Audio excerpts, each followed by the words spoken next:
A paz do Senhor, meus irmãos e minhas irmãs. Seja muito bem-vindo a este canal.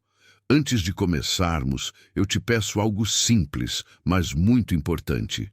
Se inscreva no canal, deixe o seu like e ative o sininho, para que você não perca nenhum conteúdo que edifica, fortalece e aproxima você de Deus. Hoje nós vamos meditar juntos na palavra do Senhor, aprendendo e crescendo na fé. Prepare o seu coração, aquiete a sua mente e permita que o Espírito Santo fale com você através desta mensagem. Fique conosco e vamos juntos para o vídeo. Que Deus abençoe a sua vida. 1 Tessalonicenses, capítulo 1. Uma igreja viva, nascida na fé, no poder e na esperança. 1. Saudação apostólica e identidade da igreja. Paulo inicia a carta se apresentando junto com Silvano e Timóteo, mostrando que a obra de Deus é construída em comunhão. Ele se dirige à igreja dos Tessalonicenses, deixando claro que essa comunidade existe em Deus Pai e no Senhor Jesus Cristo. Logo no início, aprendemos que a igreja verdadeira não é definida por localização geográfica, mas por relacionamento espiritual. A saudação de graça e paz revela que toda vida cristã começa na graça e é sustentada pela paz que vem de Deus. 2:3. Gratidão por uma fé que produz frutos visíveis. Paulo declara que sempre dá graças a Deus ao lembrar daquela igreja em suas orações. Ele destaca 3 marcas claras da fé verdadeira: a obra que nasce da fé, o esforço que vem do amor e a perseverança que é sustentada pela esperança em Jesus Cristo. Esses frutos mostram que a fé não era apenas discurso, mas uma realidade viva que se manifestava em atitudes concretas. 4:5. Eleição confirmada pelo poder do Evangelho.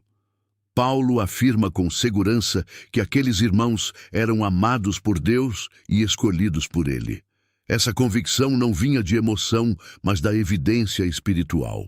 O Evangelho não chegou até eles apenas em palavras, mas em poder, no Espírito Santo e em plena convicção.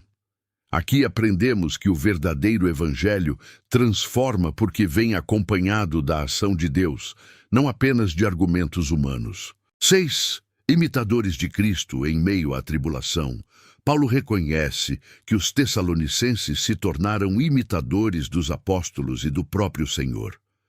Mesmo enfrentando tribulações, eles receberam a palavra com alegria, que vem do Espírito Santo. Isso nos ensina que a alegria cristã não depende da ausência de sofrimento, mas da presença viva do Espírito de Deus no coração. 7 e 8. Um testemunho que ecoa além das fronteiras. A fé daquela igreja se tornou exemplo para todos os crentes da Macedônia e da Acaia. Paulo afirma que a palavra do Senhor soou a partir deles, espalhando-se por muitos lugares.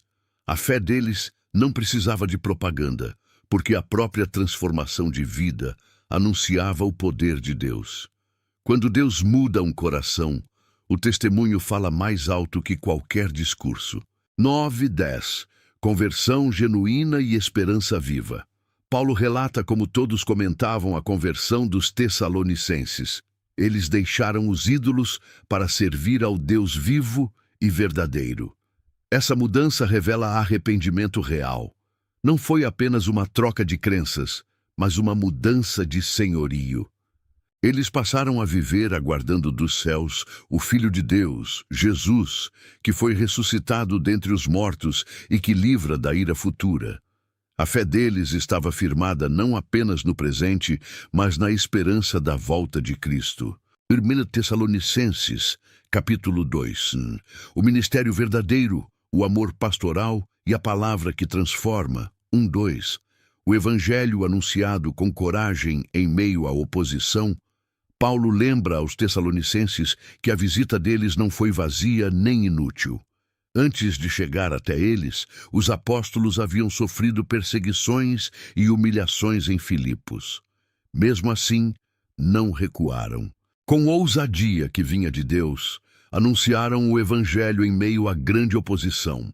Isso revela que o verdadeiro ministério não é sustentado por conforto, mas por convicção espiritual. Quando Deus envia, Ele também fortalece para enfrentar resistências. 3:4. A pureza da motivação no ministério Paulo deixa claro que a mensagem anunciada não nasceu de erro, nem de intenções impuras, nem de engano. Eles falavam não para agradar pessoas, mas para agradar a Deus, que prova os corações. Aqui aprendemos que o centro do ministério verdadeiro é a fidelidade a Deus, não a aprovação humana. Onde a motivação é correta, Deus confirma a obra. 5:6. Sem bajulação, ganância ou busca por glória humana. Paulo afirma que nunca usaram palavras de bajulação, nem tiveram intenções gananciosas. Deus é testemunha disso. Eles também não buscaram glória humana, nem dos Tessalonicenses, nem de qualquer outra pessoa. Mesmo tendo autoridade como apóstolos, esse trecho nos ensina que liderança espiritual não é domínio, mas serviço. 7:8. Amor pastoral. Como mãe que cuida dos filhos, Paulo usa uma imagem profunda ao descrever o relacionamento com a igreja. Ele diz que foram como uma mãe que acaricia e cuida de seus filhos. O amor era tão grande que não estavam dispostos apenas a compartilhar o evangelho, mas a própria vida. O verdadeiro discipulado envolve entrega, proximidade e cuidado genuíno. 9. Trabalho honesto e exemplo de dedicação. Paulo lembra que trabalhou dia e noite para não ser pesado a ninguém, enquanto anunciava o evangelho. Isso mostra que o ministério não se apoia em exploração, mas em exemplo. A vida do mensageiro confirma a mensagem que ele anuncia. 10:12. Vida santa, justa e irrepreensível. Paulo chama os próprios Tessalonicenses como testemunhas de como os apóstolos viveram entre eles de forma santa, justa e irrepreensível. Ele compara o cuidado pastoral ao de um pai que exorta, consola e encoraja seus filhos a viverem de modo digno de Deus. Aqui aprendemos que a fé não é apenas ensinada com palavras, mas com uma vida coerente. O 13. A palavra recebida como palavra de Deus.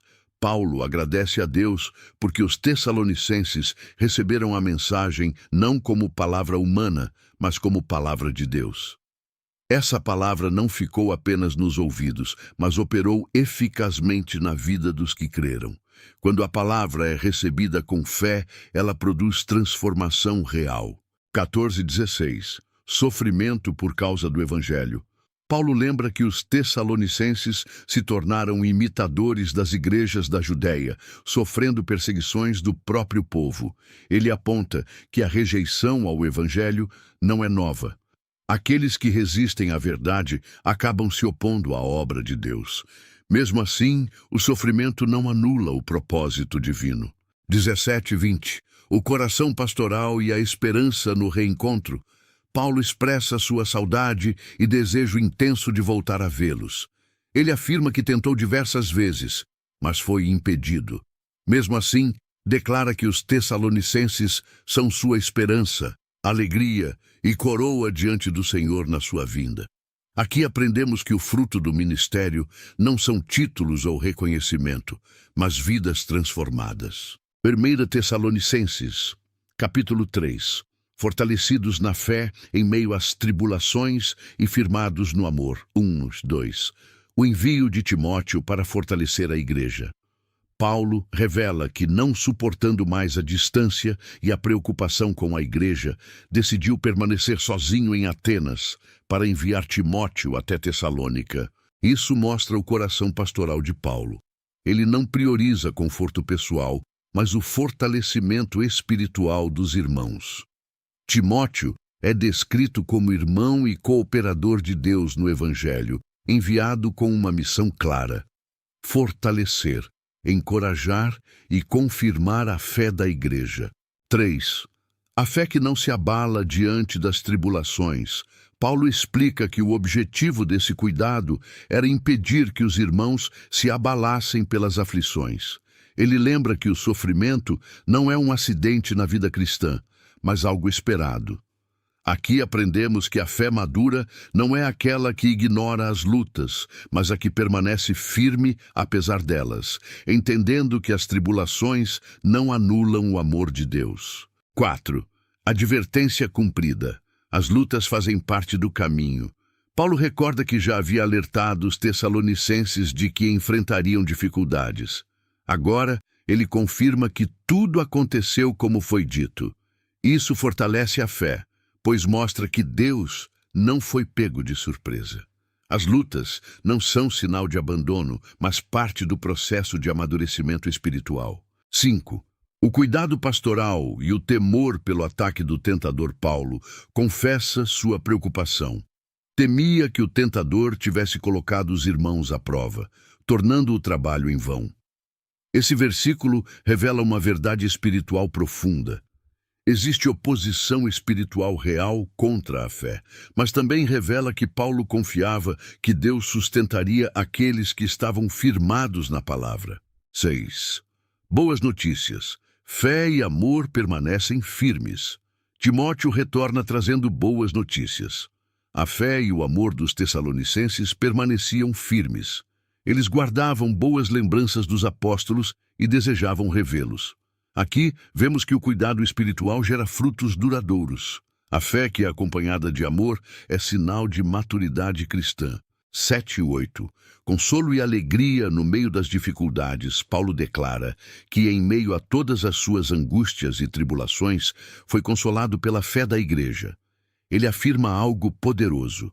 Agora vivemos, se vocês permanecem firmes no Senhor. Isso mostra que a alegria do ministério verdadeiro está em ver vidas permanecendo fiéis a Deus. 9 e 10. Gratidão e intercessão constante. Paulo reconhece que nenhuma palavra é suficiente para expressar a gratidão a Deus pela alegria que sentia por causa deles. Ele revela que orava intensamente, dia e noite, pedindo a oportunidade de vê-los novamente e suprir o que ainda faltava à fé deles. Isso mostra que a maturidade cristã é um processo contínuo. 11. O desejo de reencontro guiado por Deus. Paulo ora para que o próprio Deus prepare o caminho para que ele volte até os tessalonicenses. Aqui aprendemos que até os planos ministeriais devem ser submetidos à direção divina. Nem tudo depende apenas da vontade humana. 12. Crescimento no amor. Paulo ora para que o Senhor faça crescer e transbordar o amor dos tessalonicenses uns para com os outros e para com todos. O amor é apresentado como sinal visível da obra de Deus no coração. Quanto mais maduros na fé, mais profundos no amor. 13. Corações fortalecidos na esperança da vinda de Cristo. Paulo encerra o capítulo orando para que os corações sejam fortalecidos e permaneçam irrepreensíveis em santidade diante de Deus, na vinda do Senhor Jesus com todos os seus santos. Aqui, a esperança da volta de Cristo aparece novamente como força motivadora para uma vida santa e firme. 1 Tessalonicenses, capítulo 4. Santidade na vida diária e a esperança viva da volta de Cristo. 1:2. O chamado para viver de modo agradável a Deus. Paulo inicia o capítulo exortando os irmãos a continuarem progredindo na maneira de viver que agrada a Deus. Ele reconhece que eles já caminham corretamente, mas deixa claro que a vida cristã é um processo contínuo de crescimento. Aqui aprendemos que a fé verdadeira nunca se acomoda. Sempre há espaço para amadurecer, aprofundar e alinhar ainda mais a vida à vontade do Senhor. E 3:5, a vontade de Deus, santificação. Paulo declara de forma direta que a vontade de Deus é a santificação. Ele destaca especialmente a pureza moral, ensinando que cada um deve aprender a controlar o próprio corpo em santidade e honra. O apóstolo contrasta essa vida santa com os desejos desordenados que dominam aqueles que não conhecem a Deus. Isso mostra que a diferença do cristão não está apenas no que crê, mas em como vive. 6, 8. Respeito, justiça e temor a Deus. Paulo alerta para que ninguém prejudique ou explore o irmão em nenhuma área da vida.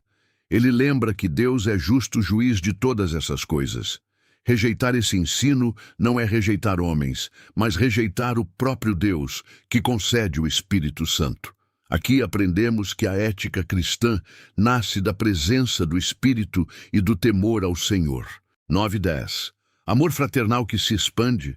Paulo reconhece que os tessalonicenses já praticavam o amor fraternal, pois haviam sido ensinados por Deus a amar uns aos outros. Mesmo assim, ele os incentiva a crescer ainda mais nesse amor. O amor cristão nunca atinge um limite máximo, sempre pode se aprofundar e alcançar mais pessoas. 11:12. Vida tranquila e testemunho saudável. Paulo orienta os irmãos a buscarem uma vida tranquila, cuidando de seus próprios assuntos e trabalhando com as próprias mãos.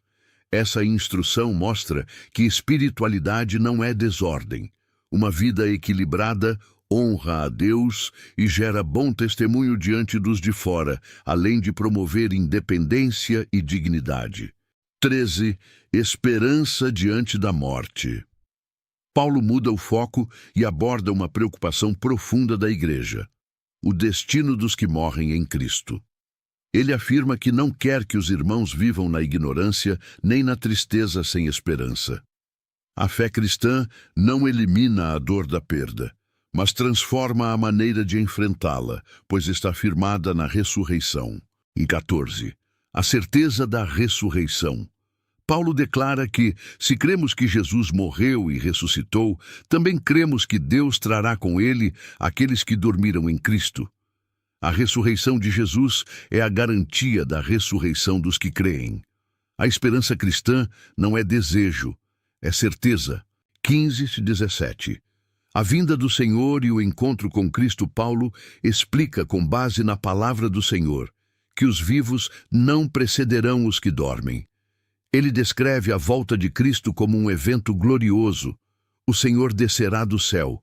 Os mortos em Cristo ressuscitarão primeiro, e depois os vivos serão transformados para encontrar o Senhor nos ares. Essa promessa revela que a morte não tem a palavra final. O encontro com Cristo é o destino certo dos que pertencem a Ele. 18. Consolo e esperança. Paulo encerra o capítulo orientando que essas palavras sejam usadas para consolar uns aos outros. A doutrina da volta de Cristo não foi dada para gerar medo, mas esperança, conforto e perseverança. 1 Tessalonicenses, capítulo 5. Vigilância, vida equilibrada e esperança até o fim. 1-3. O dia do Senhor e a falsa sensação de segurança. Paulo afirma que não há necessidade de escrever sobre tempos e épocas, pois os irmãos já sabem que o dia do Senhor virá como ladrão à noite. Isso nos ensina que a volta de Cristo será inesperada para os que vivem despreparados. Enquanto muitos dirão paz e segurança, a destruição virá de repente. A falsa segurança espiritual é um dos maiores perigos da fé. 4:5. Filhos da luz, não das trevas. Paulo lembra que os cristãos não vivem nas trevas, para que o dia do Senhor os surpreenda. Eles são filhos da luz e do dia. Essa identidade define o modo de viver. Quem pertence à luz vive com discernimento, vigilância e responsabilidade espiritual. 6:8. Vigilância e sobriedade espiritual. Paulo exorta a não dormir espiritualmente como os outros, mas a vigiar e ser sóbrio. Ele usa a imagem da armadura, fé e amor como couraça, e a esperança da salvação como capacete. Isso mostra que a vida cristã é uma caminhada ativa, consciente e protegida pela esperança. 9:10. Destinados à salvação, não à ira.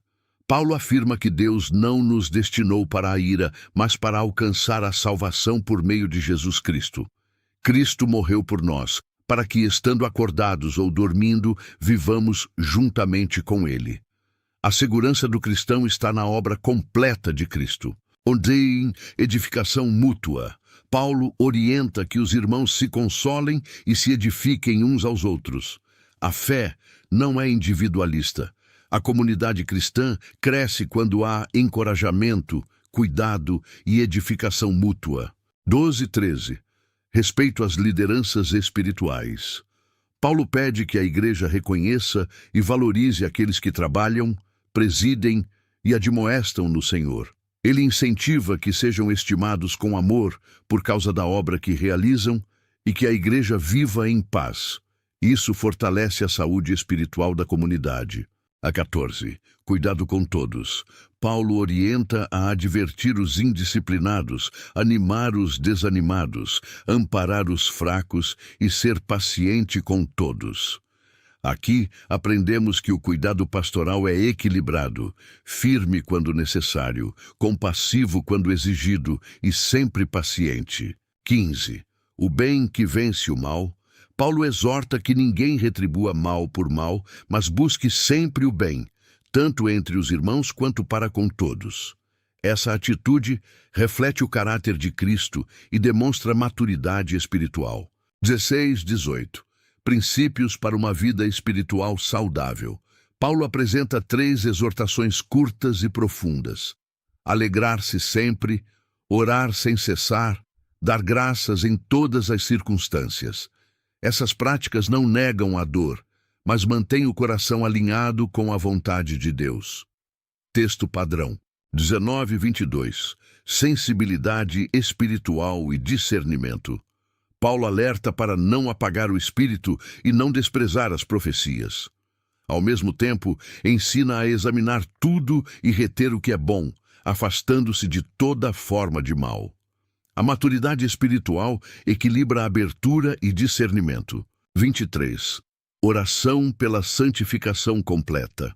Paulo ora para que o Deus da paz santifique completamente os irmãos, preservando espírito, alma e corpo irrepreensíveis até a vinda de Cristo. Isso revela que Deus se importa com a totalidade do ser humano. 24. A fidelidade de Deus. Paulo encerra afirmando que aquele que chama é fiel e cumprirá tudo o que prometeu. A segurança final do cristão não está em sua força, mas na fidelidade de Deus. 25-28. Exortações finais e bênção. Paulo pede orações, incentiva a comunhão, a leitura pública da carta e encerra desejando que a graça do Senhor Jesus esteja com todos. A graça sustenta do começo ao fim. A paz do Senhor a todos. Que alegria ter você aqui conosco. Hoje vamos entrar em um estudo profundo e revelador no livro de 2 Tessalonicenses, uma carta escrita para uma igreja que enfrentava perseguições, confusões espirituais e muitos questionamentos sobre o futuro. Nesta mensagem, vamos entender como permanecer firmes quando tudo ao redor tenta nos abalar, como discernir a verdade em meio ao engano e como viver uma fé responsável enquanto aguardamos a volta do Senhor. Antes de começar, já se inscreva no canal, deixe o seu like e ative o sininho. Assim você nos ajuda a levar a palavra de Deus ainda mais longe. Respire fundo, prepare o coração, porque agora é tempo de aprender, crescer e ser fortalecido pela palavra. Vamos começar. 2 Tessalonicenses, capítulo 1. Perseverança na tribulação e a justiça de Deus revelada. 1-2. Saudação e identidade espiritual. Paulo inicia a carta se apresentando junto com Silvano e Timóteo, dirigindo-se à igreja dos Tessalonicenses que está em Deus Pai e no Senhor Jesus Cristo. Ele libera sobre a igreja graça e paz. Isso revela que a vida cristã começa e é sustentada pela graça e se manifesta em paz, mesmo em meio às dificuldades. 3-4. Crescimento da fé em meio às tribulações. Paulo declara que sempre dá graças a Deus pelos irmãos, porque a fé deles cresce cada vez mais e o amor de todos aumenta uns para com os outros. Mesmo enfrentando perseguições e aflições, a igreja não está retrocedendo, mas amadurecendo. Isso mostra que a adversidade, quando enfrentada com fé, produz crescimento espiritual. Paulo chega a se gloriar nessa igreja diante de outras, não por ausência de problemas, mas pela perseverança e fé que eles demonstram em meio às provações. 5. As aflições como evidência do justo juízo de Deus. Paulo afirma que essas tribulações são prova do justo juízo de Deus, para que os irmãos sejam considerados dignos do reino pelo qual sofrem. Aqui aprendemos que o sofrimento do cristão não é sinal de abandono, mas pode ser parte do processo pelo qual Deus confirma nossa esperança no reino eterno. 6, 7. Deus é justo e trará descanso aos aflitos. Paulo declara com firmeza que Deus é justo. Ele retribuirá a tribulação àqueles que causam tribulação e dará descanso aos que hoje sofrem por causa do Evangelho. Esse descanso definitivo acontecerá na revelação do Senhor Jesus, quando Ele se manifestar do céu com poder e glória. 8, 9. O juízo sobre os que rejeitam o Evangelho. Paulo descreve que Jesus virá em chama de fogo, trazendo juízo sobre os que não conhecem a Deus e não obedecem ao Evangelho. Esses sofrerão eterna separação da presença do Senhor, não por falta de oportunidade, mas por rejeição consciente da verdade. Aqui vemos a seriedade da escolha espiritual. 10. Cristo glorificado em seu povo. Paulo afirma que naquele dia, Cristo será glorificado em seus santos e admirado em todos os que creram. A glória de Cristo será refletida na vida daqueles que permaneceram fiéis. A igreja não será apenas espectadora, mas parte da manifestação da glória de Deus. 11, 12. Oração para que a fé produza frutos. Paulo encerra o capítulo dizendo que ora constantemente para que Deus torne os irmãos dignos da vocação que receberam. Ele pede que Deus cumpra todo o propósito de bondade e toda a obra de fé com poder, para que o nome de Jesus seja glorificado neles e eles nele, segundo a graça de Deus. Essa oração mostra que a fé verdadeira não é apenas crença, mas se manifesta em vida transformada, boas obras e perseverança até o fim. 2 Tessalonicenses, capítulo 2. A verdade sobre a vinda de Cristo, o engano final e a firmeza na fé. O Mundo 2. Um alerta contra o engano sobre a volta de Cristo. Paulo começa o capítulo fazendo um pedido urgente aos irmãos, relacionado à vinda do Senhor Jesus Cristo e à nossa reunião com Ele. Havia confusão na igreja. Alguns estavam sendo perturbados por ensinamentos falsos, boatos espirituais, supostas revelações ou até cartas atribuídas a Paulo, afirmando que o dia do Senhor já havia chegado. Isso estava causando medo, instabilidade emocional e confusão espiritual. Paulo deixa claro que a igreja não deve ser facilmente abalada em sua mente, nem alarmada por qualquer mensagem que não esteja alinhada com a verdade do Evangelho. Aqui aprendemos que nem toda mensagem espiritual vem de Deus. O cristão precisa discernir e permanecer firme na palavra. 3. A verdade precisa vir antes do fim. Paulo afirma com autoridade: ninguém deve enganar a igreja de forma alguma. Ele ensina que 2 acontecimentos precisam ocorrer antes da volta de Cristo. Primeiro, a apostasia, um grande afastamento da fé verdadeira. Segundo, a manifestação do homem da iniquidade, também chamado de filho da perdição. Isso revela que o fim não chega de forma silenciosa. Ele será precedido por engano, rebelião espiritual e rejeição da verdade. A fé superficial não permanecerá. 4. O espírito de exaltação humana contra Deus. Paulo descreve esse homem da iniquidade como alguém que se opõe e se levanta contra tudo o que é chamado Deus ou objeto de culto. Ele se exalta a ponto de se assentar no templo de Deus, querendo parecer o próprio Deus. Aqui vemos o ápice do orgulho humano. É a tentativa final de substituir Deus pela autoridade humana. O pecado não é apenas desobediência, mas a tentativa de ocupar o lugar que pertence somente ao Senhor. 5. a responsabilidade de lembrar a verdade. Paulo pergunta aos irmãos se eles não se lembram de que ele já havia falado sobre essas coisas quando ainda estava com eles. Isso mostra que a igreja precisa ser constantemente lembrada da verdade. O esquecimento espiritual abre espaço para o engano. 6:7. O mistério da iniquidade já está em ação. Paulo explica que há algo, ou alguém, que ainda detém a manifestação completa desse homem da iniquidade. O mistério da injustiça já está operando no mundo, mas ainda não se revelou plenamente. Isso nos ensina que o mal não surge do nada. Ele cresce aos poucos, se infiltra, se normaliza, até que o limite imposto por Deus seja removido. Nada foge do controle divino. 8. A derrota certa do mal. Paulo afirma com esperança que quando esse iníquo se manifestar plenamente, o Senhor Jesus o destruirá com o sopro de sua boca e o aniquilará com o esplendor de sua vinda.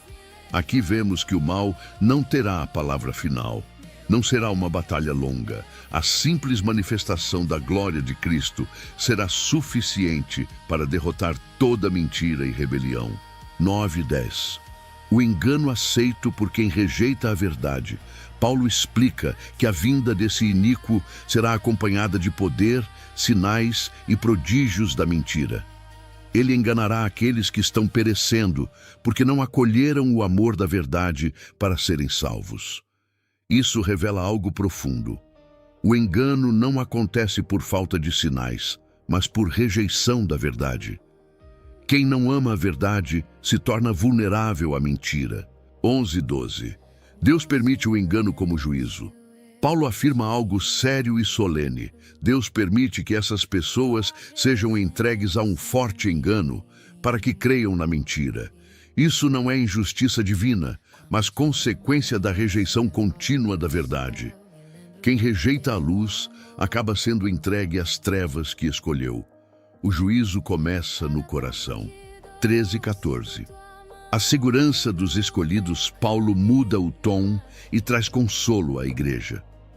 Ele dá graças a Deus, porque os irmãos foram escolhidos desde o princípio para a salvação, mediante a santificação do Espírito e a fé na verdade. Eles foram chamados pelo Evangelho para alcançar a glória do Senhor Jesus Cristo. Aqui vemos que a salvação não é fruto do acaso, mas de um plano eterno sustentado pela graça. 15. Permanecer firmes na tradição verdadeira.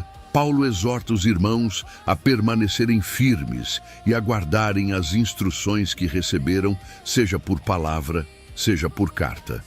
Isso mostra que a estabilidade espiritual vem da fidelidade à verdade ensinada desde o início, não de novidades espirituais. 16:17. Consolo eterno e fortalecimento final. Paulo encerra o capítulo com uma oração poderosa. Ele pede que o próprio Senhor Jesus Cristo e Deus Pai, que nos amou e nos deu eterna consolação e boa esperança pela graça, consolem o coração dos irmãos e os fortaleçam em toda boa obra e palavra. A vida cristã não é sustentada pelo medo do fim, mas pela esperança, pelo amor de Deus e pela firmeza na verdade. E 2 Tessalonicenses, capítulo 3. Vida cristã prática, responsabilidade espiritual e a paz que sustenta a igreja. 1:2. O poder da oração mútua na missão. Paulo começa o capítulo fazendo um pedido direto e humilde. Irmãos, orem por nós. Mesmo sendo apóstolo, ele reconhece que a obra de Deus avança quando há intercessão. Ele pede que a palavra do Senhor se espalhe rapidamente e seja glorificada, assim como aconteceu entre os tessalonicenses.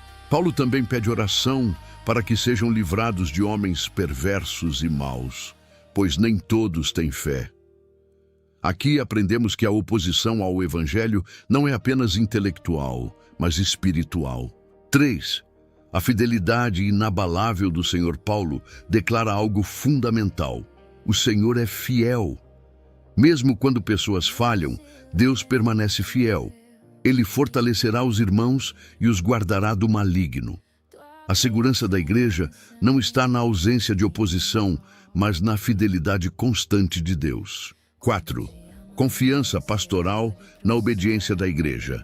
Paulo expressa confiança no Senhor quanto à igreja, afirmando que eles estão obedecendo e continuarão obedecendo às orientações apostólicas. Essa confiança não é arrogância, mas fruto de relacionamento, ensino consistente e amadurecimento espiritual. 5. Direcionamento do coração para o amor e a perseverança. Paulo ora para que o Senhor conduza o coração dos irmãos ao amor de Deus e à perseverança de Cristo. Isso mostra que a perseverança cristã não nasce da força humana, mas do amor de Deus e do exemplo constante de Cristo. 6. Ordem clara contra a vida desordenada. Paulo dá uma instrução firme: afastar-se de todo irmão que vive de maneira indisciplinada e não conforme a tradição recebida. Aqui não se trata de rejeição, mas de preservação da saúde espiritual da comunidade. A desordem espiritual contamina quando é tolerada. 7 e 8.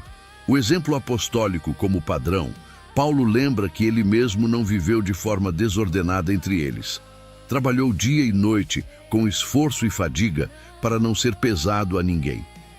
Ele mostra que a autoridade espiritual verdadeira se manifesta pelo exemplo, não pela imposição.